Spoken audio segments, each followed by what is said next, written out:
আজকে আলোচনা করব আল্লাহ পাকের পরিচয়। আল্লাহ পাক তিনি কে?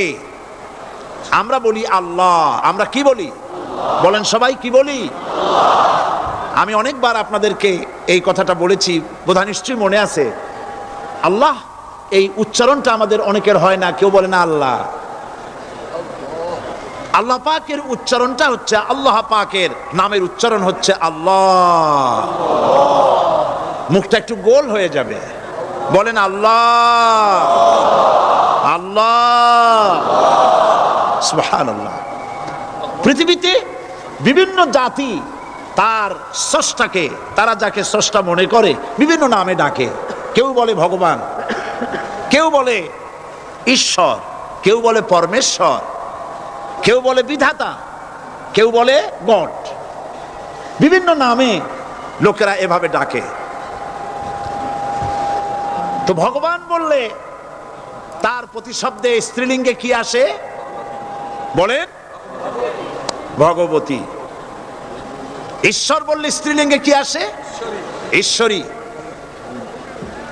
বিধাতা বললে তার স্ত্রীলিঙ্গে কি আসে? বিধাত্রী। গড, এটার স্ত্রীলিঙ্গে আসলে কি হবে?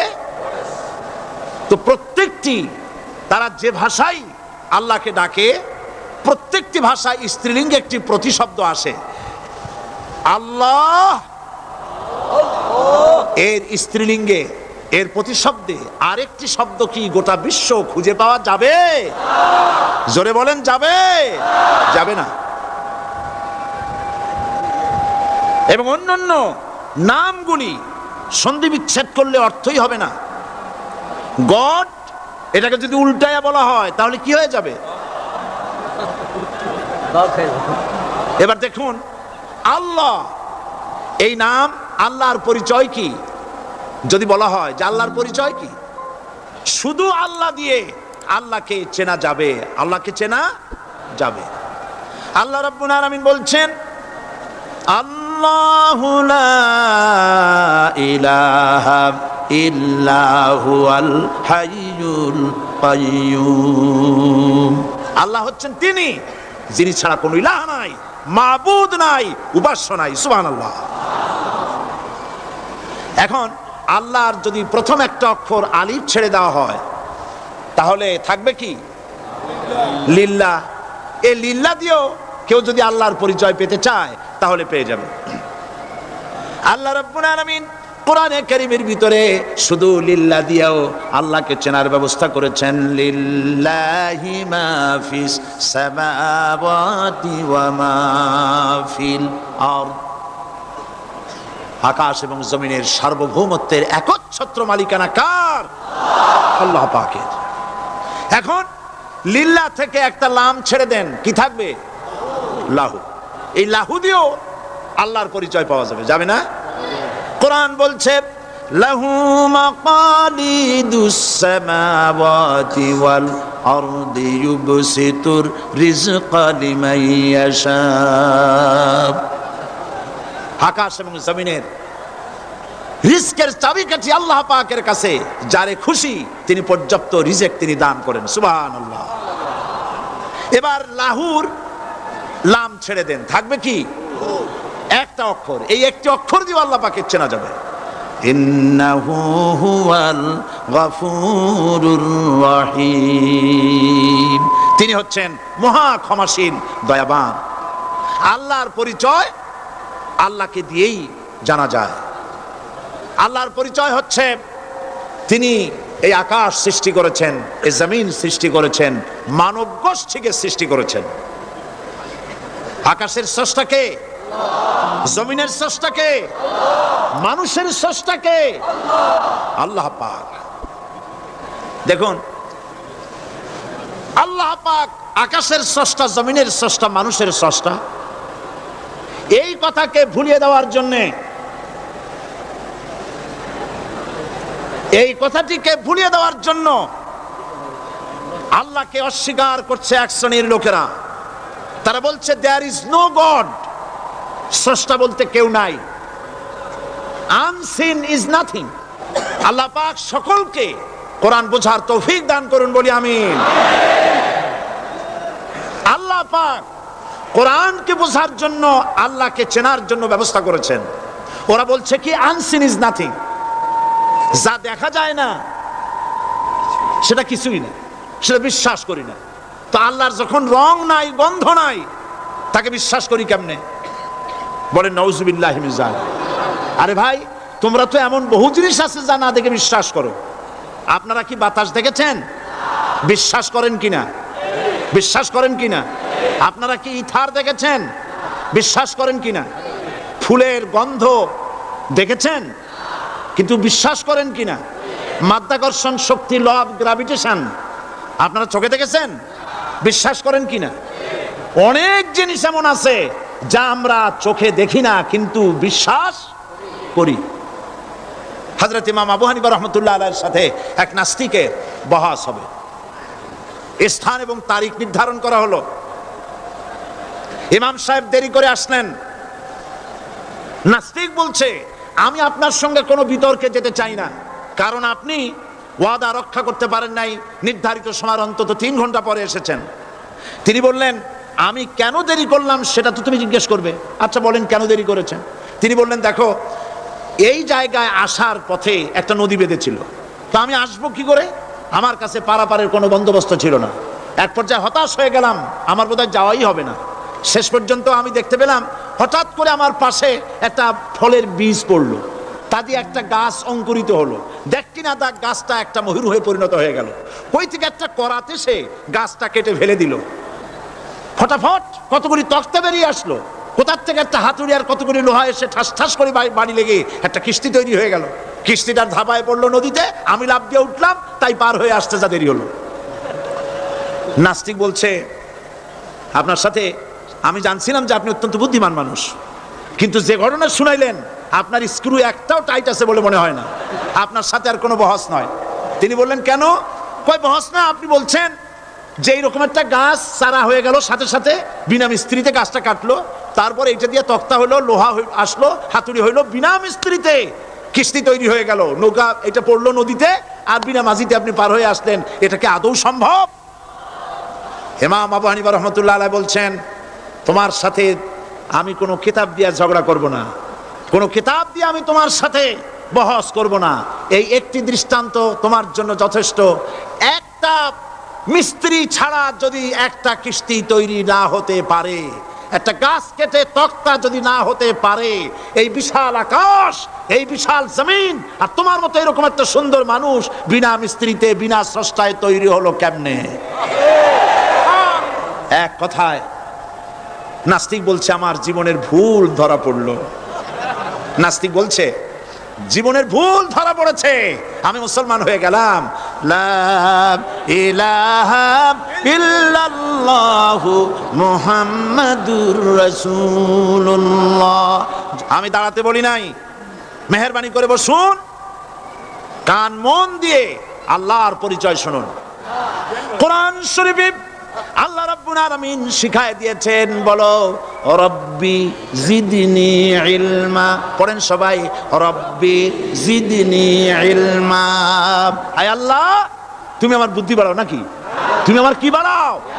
আমার জ্ঞান বাড়াও। ওয়াল্লাযীনা উতুল ইলমা দারাজাত। আল্লাহ পাক বলছেন, যাকে আমি জ্ঞান দান করছি তার মর্যাদা বৃদ্ধি করে দিয়েছি। সুবহানাল্লাহ। জ্ঞানের মর্যাদা বেশি। বুদ্ধি, পৃথিবীতে শ্রেষ্ঠ বুদ্ধিজীবী হচ্ছে বুদ্ধিজীবীদের নেতা, বুদ্ধিজীবীদের সর্দার, যে তার নাম কি জানেন? শয়তান। বড় বুদ্ধিজীবীর নাম কি? শয়তান। দেখেন ওর বুদ্ধি।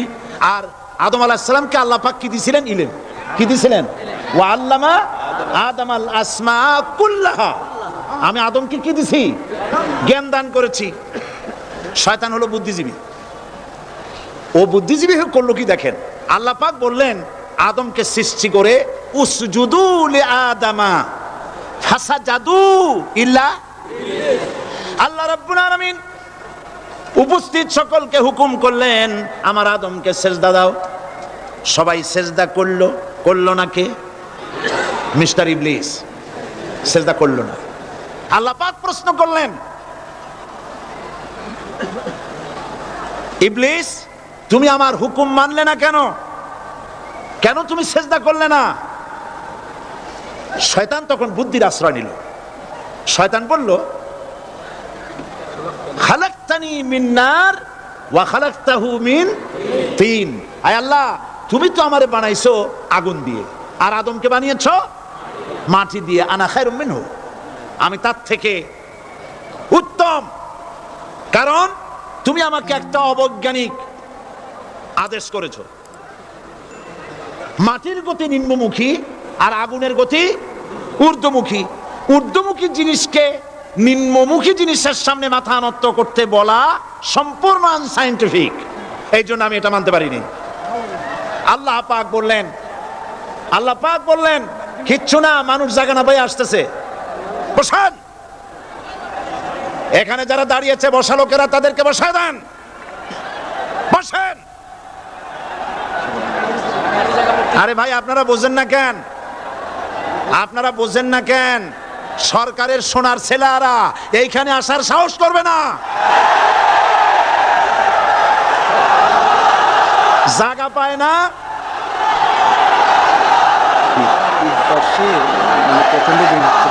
করবো কি আমি? কিছু করেন না, বসেন, থামেন। মানুষ বসার জায়গা পাচ্ছে না বলে অসুবিধা হচ্ছে। নড়াচড়া কেউ করবেন না, কোন আওয়াজ করবেন না। আল্লাহ তৌফিক দিন, জোরে কোন আমিন। আল্লাহ পাক বলেন, ইন্নাকা রাজিম মারদুদ, তোর উপরে আল্লাহর লানাত, অভিশাপ, আমার দরবার থেকে বেরিয়ে যা। তাহলে এই হলো বুদ্ধির দশা। এবার দেখেন জ্ঞানের দশা কি। জ্ঞান দেওয়া হয়েছিল কারে বলেন? একটা জিনিস লক্ষ্য করুন, আল্লাহ পাকের হুকুম শয়তান লঙ্ঘন করেছে। আদম আলাইহিস সালামও হুকুম কি করেছেন? অমান্য করেছেন। করেন নাই? ভয় পান নাকি বলতে? আদম আলাইহিস সালাম আল্লাহ পাকের হুকুম অমান্য করছেন কিনা? অমান্য করেছেন। কি আল্লাহ পাক বলেছেন? এই জান্নাতের সব কিছু নাজ নেয়ামত ভোগ করো, কিন্তু এই গাছের কাছেও যেও না। নিষেধ করেন নাই? হযরত আদম আলাইহিস সালাম ভুল করলেন, আল্লাহ নিষিদ্ধ বৃক্ষের কাছে গেলেন, স্বামী স্ত্রী দুজনে নিষিদ্ধ ফল ভক্ষণ করলেন। এরপরে হযরত আদম আলাইহিস সালাম মহা চিন্তার ভিতরে পড়ে গেলেন, কি সর্বনাশ করলাম। এখন যদি আমি, আল্লাহ যদি আমারে প্রশ্ন করেন আমার হুকুম কেন অমান্য করলে, তাহলে আমি কি জবাব দেব? আদম আলাইহিস সালামের কাছে জবাব ছিল না জবাব? তিনি যদি বুদ্ধির আশ্রয় গ্রহণ করতেন তাহলে তিনি বলতেন, আল্লাহ পাক যখনই প্রশ্ন করেছিলেন তিনি বলতে পারতেন যে আল্লাহ আমি না হয় একটা ভুল করছি, ঠিক আছে আমি একটা ভুল করে ফেলেছি, কিন্তু তুমি বলো জান্নাতের এত সব গাছ লাগাইলা যেগুলির ফল খাওয়া যাবে, এমন একটা গাছ কেন তুমি সেখানে লাগাইছো যে গাছের কাছেও যাবে না, ফল খাওয়া যাবে না, এমন একটা বিপদ আমার ভালাই লাগান। তিনি যদি বুদ্ধির আশ্রয় নিতেন তাহলে এরকম কথা বলতে পারতেন। আবুল বাশার, সমস্ত সৃষ্টি জগতের আদি পিতা হযরত আদম আলাইহিস সালামকে আল্লাহ পাক জ্ঞান দান করেছিলেন। তিনি বুদ্ধির আশ্রয় গ্রহণ না করে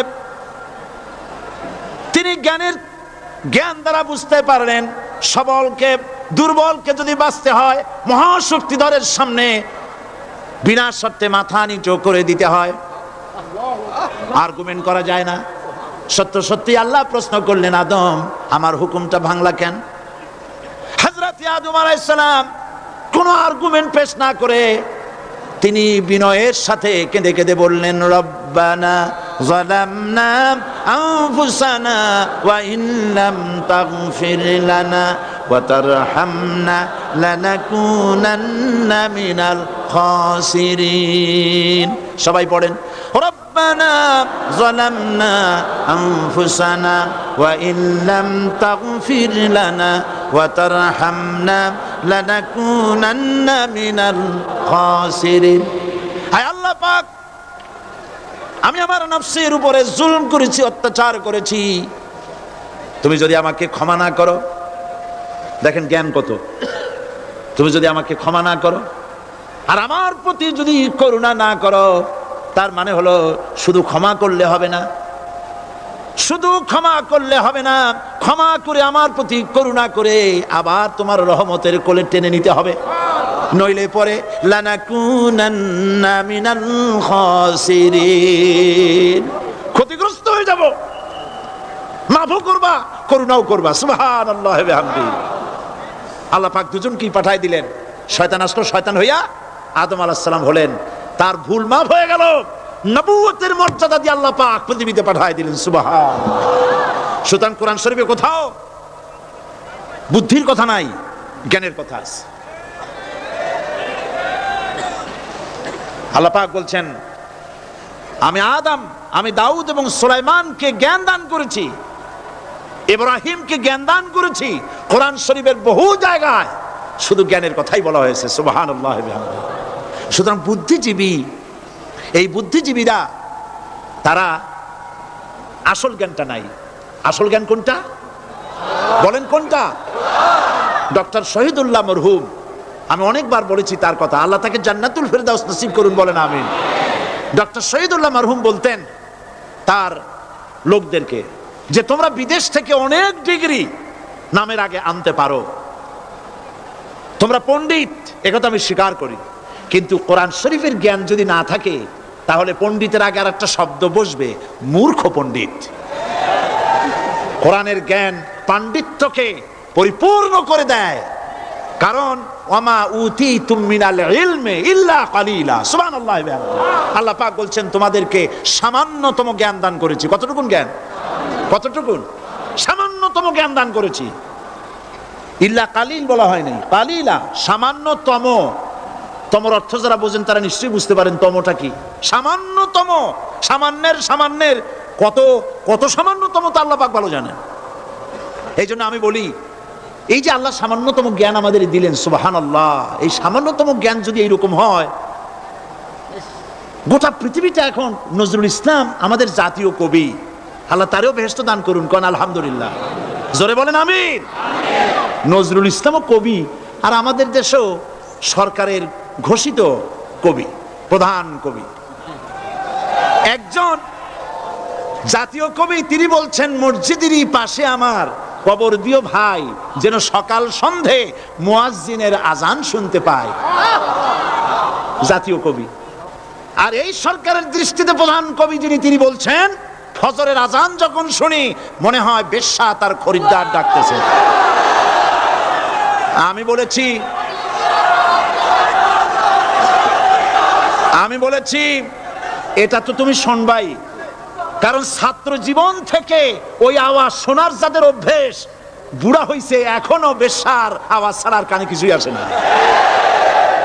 নাউজুবিল্লাহ, নাউজুবিল্লাহ, আল্লাহর লানত। বন্ধুগণ, মানুষ নাস্তিক হয় কখন? যখন তার কাছে আসল জ্ঞান থাকে না। কোরআন হচ্ছে আসল জ্ঞান। কাজী নজরুল ইসলাম বলেছেন, আজ থেকে কত বছর আগে, বিশ্ব নিখিল দেখবো আমি আপন হাতের মুঠায় পুরে। আজকে পৃথিবী আপনার মুঠায় আসছে না? উনি দেখে যান নাই, কিন্তু আসছে কিনা?